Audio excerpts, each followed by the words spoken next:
Cette bête, vous la connaissez tous. Vous en avez tous entendu parler au moins une fois. Elle fait sa première victime en 1764, au Aubac, dans l'actuelle Lozère, et ce sera la malheureuse Jeanne Boulet, âgée de 14 ans, qui sera retrouvée partiellement dévorée non loin de chez elle. Elle est la première victime officielle d'une longue liste qui comporte 155 victimes. Qui est l'auteur?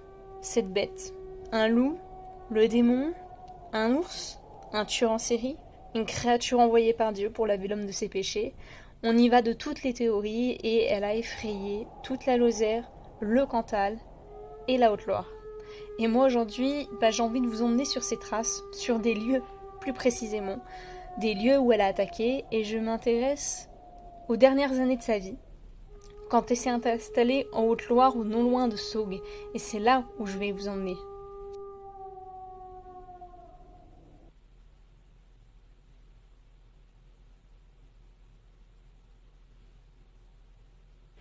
Les points rouges que vous voyez, c'est donc les lieux de ces attaques.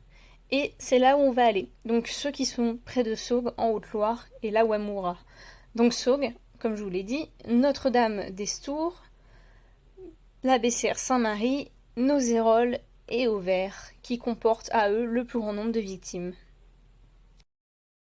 Première étape de mon parcours, Saugues, capitale de la baie du Gévaudan, où vous trouverez d'ailleurs un musée tout à fait terrifiant, mais très riche en informations et passionnant. Donc je m'excuse d'avance parce que pour cette partie j'ai peu de vidéos parce que j'ai complètement oublié, mais pour la suite, promis, il y en a. Mais Saugues, et surtout les lieux-dits qui l'entourent, subiront 11 attaques en tout, soit le coin où il y en aura le plus grand nombre de regroupés, et c'est à partir de là en fait que Louis XV va s'en mêler, c'est-à-dire que les morts se multiplient, l'inquiétude grandit et la garde royale en fait va s'en mêler. Les grands chasseurs de loups vont être amenés, des récompenses vont être proposées, mais sans aucun résultat. Et la religion, ne l'oublions pas, a une place très importante. Il y a donc un mandement qui préconise 40 heures de prière, des oraisons tous les dimanches, parce que on va constater, mettre en place l'idée que la bête serait envoyée par Dieu pour punir l'homme de ses péchés. Et cette idée va rendre en fait la bête mystique, déjà qu'elle l'était par son mystère. La religion va augmenter cet aspect divin de la bête. Après Saugues, le lieu-dit de Nozérolles, situé tout près du Mont Mouchet. Mont Mouchet, célèbre lieu de la résistance française pendant la Seconde Guerre mondiale. Ce lieu-dit, il est absolument minuscule. Et pourtant, bien qu'il soit minuscule, il comptabilise 9 attaques de la bête et un cimetière tout particulier qui n'existe plus aujourd'hui, qui est, comme vous le voyez ici, il n'y a pratiquement plus rien. Il y avait une église aussi qui a disparu, et on peut retrouver ici enterrées des victimes de la bête du Gévaudan. Et ça en fait un lieu très particulier. Quand on se rend dessus, il y a vraiment une ambiance qui est toute particulière. Il y a beaucoup d'attaques qui sont survenues là dans tous les environs que vous êtes en train de regarder. Pas grand chose à voir, mais le peu qu'il y a à voir est quand même impressionnant, surtout quand on voit le nombre d'attaques à la taille du village. Pour notre dernière étape, j'ai décidé de parler de Auvers et Bessères-Saint-Marie ensemble. Il faut savoir que ce soit Nozérolles, Auvers ou Bessères-Saint-Marie, vous avez 5 minutes de route à peine entre ces 3 petits lieux-dits. Et ils comptabilisent donc énormément d'attaques.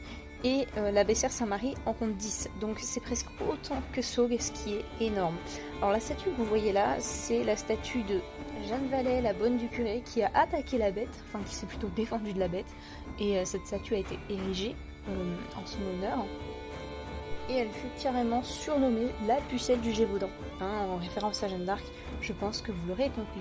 Donc c'est non loin de là que la bête fut abattue par le célèbre et grand Jean Chastel, qu'on a quand même soupçonné d'avoir dressé la bête, il y a eu tout un tas de légendes, et lui vivait donc à Bressé-Saint-Marie, donc une petite stèle a été érigée en son honneur, et si vous faites un tour dans le coin, je peux vous conseiller d'y aller, il y a vraiment 5 minutes de voiture, et il y a surtout plein de randonnées qui sont magnifiques à faire. Donc la bête, cette légende absolument fascinante, on va finir sur une belle conclusion je pense. Voilà, c'était un mini tour en Gévaudan, un tout petit tour, mais des endroits clés et qui sont surtout fort quand on s'y rend.